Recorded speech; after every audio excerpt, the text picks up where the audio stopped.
Movie की starting होती Cambridge university की एक लैब से, जहाँ पे साइंटिस्ट एक वायरस की खोज में लगे हुए थे। लेकिन वायरस अभी पूरी तरीके से तैयार नहीं था और उसे टेस्ट करने के लिए इन्होंने चिंपैंजीज में उसे इंजेक्ट किया हुआ था, जिसकी वजह से चिंपैंजीज बहुत ही ज्यादा एग्रेसिव हो गए थे। फिर कुछ एनिमल लिबरेशन वाले वहां पर चिप कर आते हैं। ये एक ऐसी ऑर्गेनाइजेशन है जो ऐसे एनिमल्स को आजाद करने का काम करती है जिन पे सीक्रेट एक्सपेरिमेंट्स किए जाते हैं और उन्हें टॉर्चर किया जाता है। अब जैसे कि इन चिंपैंजीज को बहुत ही ज्यादा इलीगली रखा गया था और उन्हें बहुत ज्यादा टॉर्चर किया जाता था, इस वजह से ये सारे इन्हें छुड़ाने आए थे। जैसे ही लोग बॉक्सेस को खोलने जाते हैं, एक साइंटिस्ट वहां पर आ जाता है। साइंटिस्ट उन्हें बॉक्सेस को खोलने के लिए मना करता है और चिंपैंजीज की बीमारी के बारे में उन्हें बताता है कि ये सारे चिंपैंजीज वायरस से इन्फेक्टेड हैं। इनकी बॉडी में एक वायरस है जिसकी वजह से ये बहुत ही ज्यादा एग्रेसिव हो गए हैं और इन बॉक्सेस को खोलना बहुत ही ज्यादा खतरनाक साबित होगा। लेकिन कोई भी उस साइंटिस्ट की बात को सही नहीं मानता है और बॉक्सेस को खोल देता है। बॉक्सेस को खोलते एक चिंपैंजी लड़की पे अटैक कर देता है और उसे काट लेता है। काटने के कुछ ही सेकंड्स बाद लड़की को कुछ होने लगता है। उसकी आंखों का कलर बदल जाता है, वो खून की उल्टियां करने लगती है।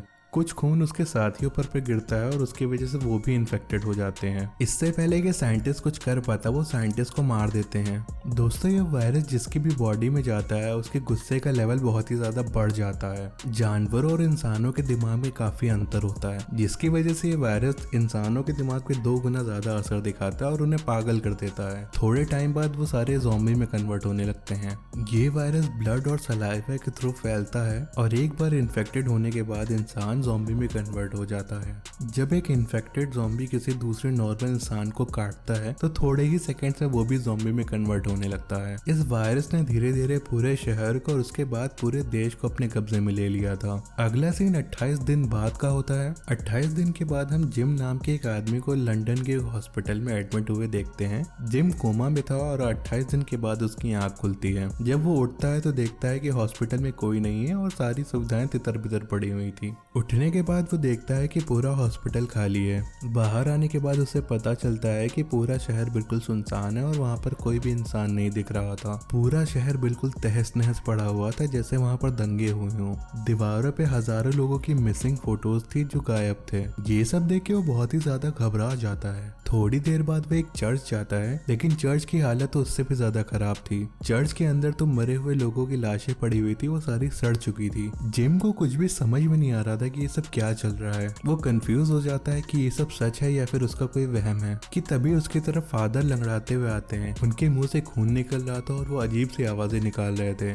फादर को देख के जिम बहुत परेशान हो जाता है और वो वहाँ से भागने लगता है। फादर के साथ साथ कुछ और भी ज़ॉम्बीज उसका पीछा करने लगते हैं। वो डर के बाहर की तरफ भागता है कि तभी 2 लोग वहाँ पर आते हैं और ज़ॉम्बीज की तरफ आग के गोले फेंकते हैं और ज़ॉम्बीज को मार देते हैं। वो दोनों जिम को बचा लेते हैं और उसे अपने साथ अपने ठिकाने पे ले जाते हैं, जहाँ वो खुद भी छुप कर रह रहे थे। उन 2 लोगों में से एक लड़का है और एक लड़की है। लड़की का नाम सेलिना है और लड़के का नाम मार्क है। वो दोनों जिम से पूछते हैं कि वो कौन है और यहाँ पे क्या कर रहा है। तो जिम उन्हें बताता है कि वो साइकिल पे कुरियर का काम करता था। एक दिन उसका गाड़ी से एक्सीडेंट हो जाता है, तो उसके बाद जब उसको होश आता है तो अपने आप को हॉस्पिटल में पाता है और हॉस्पिटल में उसे कोई नहीं मिलता है। ये सब क्या हो रहा है उसे कुछ भी समझ में नहीं आ रहा था। जिसके बाद मार्क और सेलेना उसे बताते हैं कि वायरस ने पूरे शहर को बर्बाद कर दिया है, उसे अपने कब्जे में ले लिया है। जो भी इस वायरस से इन्फेक्टेड होता है वो एक ज़ॉम्बी में कन्वर्ट हो जाता है। और ऐसी नौबत आ गई है कि आर्मी और सरकार ने अपने घुटने टेक दिए हैं। ज्यादातर लोग खत्म हो चुके हैं और पिछले 6 दिनों में जिम ही ऐसा इंसान है जो उन्हें जिंदा और सही सलामत मिला है। उसके बाद जिम उनसे पूछता है कि उनकी फैमिली कहाँ है, तो वो बताते हैं उनकी फैमिली मर चुकी है। ये सुनने के बाद जिम अपने परिवार को ढूंढने जाना चाहता था, लेकिन सेलिना उसे मना करती है कि उसे नहीं जाना चाहिए। वो दोनों मिलकर जिम को मना करते हैं कि उसे बाहर नहीं जाना चाहिए क्योंकि ये बहुत रिस्की है और उसकी जान भी जा सकती है। लेकिन जिम अपनी जिद पे अड़ा हुआ था और वो जाने की जिद करने लगता है। उसके बाद वो दोनों जिम के घर जाने के लिए तैयार हो जाते हैं और अगले दिन हम देखते हैं कि वो दोनों जिम के घर पहुंचते हैं। घर पहुंच के जिम देखता है कि उसके पेरेंट्स ने सुसाइड कर लिया है और उनके हाथों में जिम की एक फोटो है। उस फोटो के पीछे एक मैसेज लिखा हुआ था।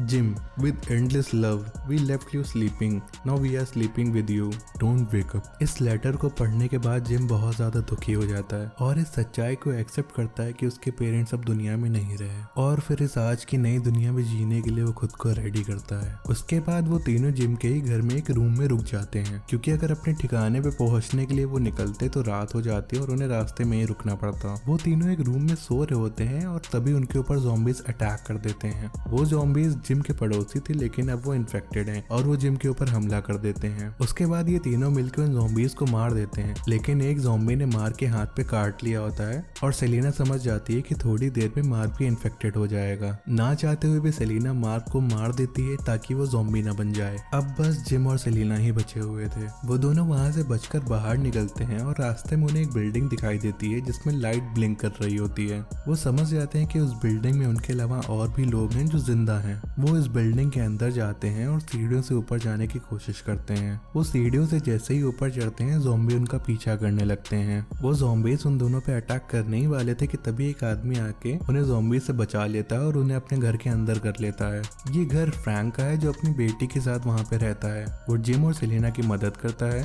फ्रैंक उन दोनों को एक रेडियो ट्रांसमिशन के बारे में बताते हैं। वो बताता है कि काफी दिनों से रेडियो पे एक मैसेज प्ले हो रहा है। वो रेडियो पे मैसेज को प्ले करता है। उस मैसेज में ऐसा बोला जा रहा है कि उनके पास वायरस का इलाज है और वो कई जिंदा लोगों को सेफ्टी प्रोवाइड करवा रहे हैं। उस मैसेज में एड्रेस भी दिया गया था जिसपे उनको इन्वाइट किया जा रहा था, लेकिन सेलिना को ये बात पर भरोसा नहीं हो रहा था क्योंकि ये मैसेज बहुत पहले का रिकॉर्डेड था और उसे डाउट था कि शायद ही वहाँ पर कोई जिंदा होगा। लेकिन फ्रैंक उन्हें बोलता है कि इसके अलावा उनके पास कोई और ऑप्शन नहीं है। अगले दिन की सुबह वो चारों उस एड्रेस के लिए निकल जाते हैं और रास्ते में उन्हें एक टनल मिलता है। जिम उन्हें टनल के अंदर से जाने के लिए मना करता है, लेकिन फ्रैंक बोलता है कि ये अच्छा शॉर्टकट है। फ्रैंक जिम की बात नहीं मानता है और उस टनल के अंदर से जाने लगता है। टनल के अंदर पहले से ही काफी गाड़ियां खड़ी हुई थी। फ्रैंक अपनी कार को बहुत ही स्पीड में भगाता है, लेकिन उसकी गाड़ी के अगले टायर में पंक्चर हो जाता है। वो सारे कार से उतर के टायर को बदलने लगते हैं, लेकिन उसी वक्त ज़ॉम्बीज वहां पर आने लगते हैं। जिसके बाद फ्रैंक, जिम और सेलिना गाड़ी को उठा लेते हैं और हैना टायर को जल्दी से चेंज कर लेती है। ज़ॉम्बीज उन पे अटैक करने ही वाले होते हैं, लेकिन समय रहते वो लोग कार को स्टार्ट करके वहां से निकल जाते हैं। सफर के दौरान इनकी बॉन्डिंग बहुत ही ज्यादा अच्छी हो गई थी और 2-3 दिन के सफर के बाद ये उस जगह पर पहुंच जाते हैं। लेकिन उस जगह पे देखते हैं कि वहां पर तो कोई भी नहीं है, कोई इंसान नहीं दिख रहा है और सारी जगह खाली पड़ी हुई है। सेलिना को वहां पे रुकना सही नहीं लगता और वो फ्रैंक को वापस चलने के लिए बोलती है।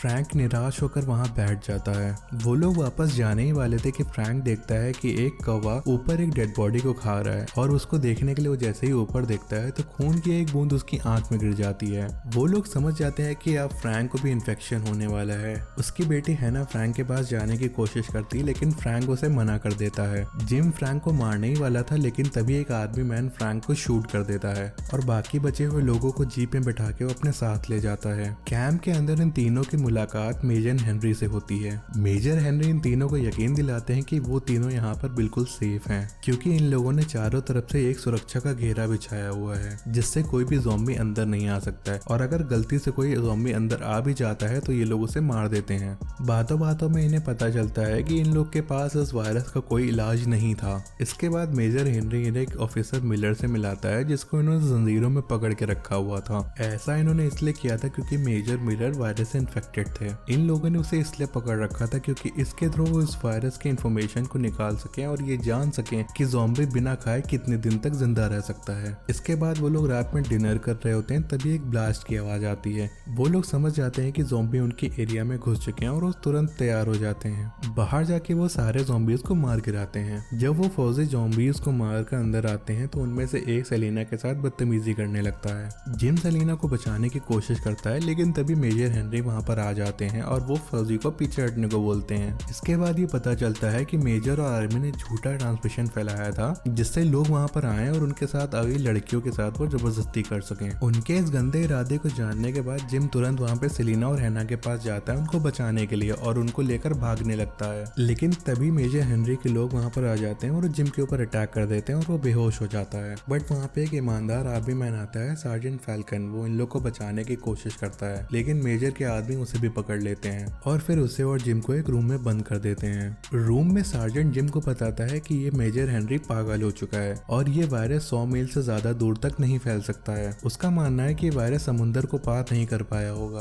और ये बात मेजर हेनरी समझने को तैयार ही नहीं, क्योंकि वो अपनी एक अलग दुनिया बनाना चाहते हैं। अगले दिन मेजर हेनरी के लोग जिम और सार्जेंट को लेकर एक जंगल में जाते हैं उनको मारने के लिए। वो लोग सार्जेंट को मार देते हैं, लेकिन जिम जैसे तैसे करके वहां से भाग जाता है। भागते भागते वो थक कर जमीन पर गिर जाता है तो आसमान में देखता है कि एक प्लेन जा रहा है। वो समझ जाता है कि सार्जेंट ने बिल्कुल सही कहा था, यहाँ से बाहर और भी लोग हैं जिनको इन्फेक्शन नहीं हुआ है। दूसरी तरफ हैना और सेलिना को इन लोगों ने कब्जे में रखा हुआ था। ये लोग उनका फायदा उठाने वाले थे, लेकिन उधर जिम उनको बचाने का प्लान बनाता है और कैंप के अंदर घुस के वहाँ का सायरन बजा देता है, जिसको सुनकर मेजर हेनरी को लगता है कि ज़ॉम्बीज़ ने अटैक कर दिया है। तो वो अपने साथियों को लेकर उन्हें मारने के लिए निकल जाता है। जिम वहाँ पहले से छुपकर बैठा हुआ था, वो उनको मार देता है, लेकिन वहाँ पर मेजर हेनरी फिर भी बच जाता है और वो बच के वहाँ से भाग लेता है। मेजर हेनरी भागकर बेस कैंप की तरफ जाता है और जिम उनका पीछा करता है। कैंप के अंदर जाके जिम मिलर को खोल देता है। दोस्तों, मिलर वही ऑफिसर है जो वायरस से इन्फेक्टेड है और इन लोगों ने उसे जंजीरों से बांध रखा हुआ था। मिलर आज़ाद होने के बाद बाकी आर्मी मैन्स को मारने लगता है, उनको इन्फेक्टेड कर देता है। हैना और सेलिना भागने की कोशिश करते हैं तो एक आर्मी मैन उनको पकड़ लेता है, लेकिन वहाँ पर जिम आ जाता है और आर्मी मैन को मार देता है। सेलिना जिम को देखकर बहुत खुश होती है और वो दोनों किस करते हैं। तभी हैना वहाँ पर आती है और जिम के सिर पर एक बॉटल मार देती है। उसने ऐसा इसलिए किया क्योंकि उसे लगा जिम सेलेना को काट रहा है, लेकिन वो दोनों तो किस कर रहे थे। जल्दी सारी कंफ्यूजन क्लियर हो जाती है। इसके बाद ये लोग वहाँ से भागने लगते हैं। सेरेना जाके कार के आगे की सीट पे बैठ जाती है, लेकिन उसके पीछे वाली सीट पर मेजर हेनरी पहले से बैठा हुआ होता है। जैसे ही जिम कार का गेट खोलता है, मेजर हेनरी उसे शूट कर देता है। तुरंत ही हैना अपना दिमाग चलाती है और गाड़ी को रिवर्स गियर में डाल के पीछे की तरफ चला देती है। पीछे से ज़ॉम्बी आर्मी मैन मिलर आ रहा होता है। वो पीछे से गाड़ी का शीशा तोड़ता है और मेजर हेनरी को खींच लेता है और इस तरह से मेजर हेनरी भी मारा जाता है। उसके बाद ये तीनों वहाँ से अपनी जान बचाकर निकल जाते हैं। जिम को गोली लगी थी, इसलिए सेलिना उसको इंजेक्शन देती है और उसकी मरहम पट्टी करती है। अगले सीन में जिम को होश आता है और खुद को एक कॉटेज में पाता है। वहाँ पर सेलिना और हैना भी थी।